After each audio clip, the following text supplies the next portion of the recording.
why do we need backup of Microsoft 365? Because surely Microsoft, well, you know, they spend literally £1 billion a month on server farms and making sure that all of their networks and everything are secure. So of course we wouldn't need backup. But this is exactly why you do need backup.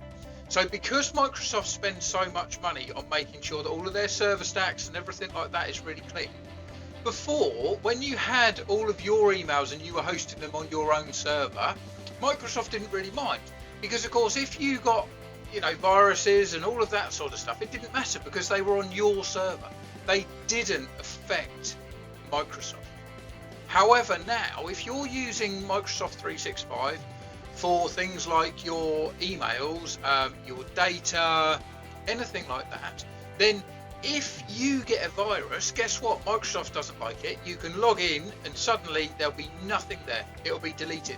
Because what happens is they've got certain tools that will be monitoring everything that's on their servers. If they see stuff that they don't like, they just delete it.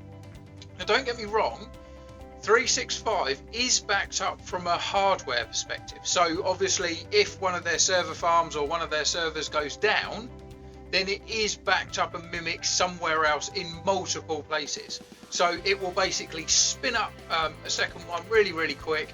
You will probably never know that there was a hardware failure, an outage, a fire, flood, whatever. So it is backed up from that perspective, but where it's not backed up is from things like viruses. So you've got to be really, really careful. So I would always recommend doing a backup, having a standalone backup product for your 365. And remember as well, if you are doing it yourself, you do need an additional license for SharePoint.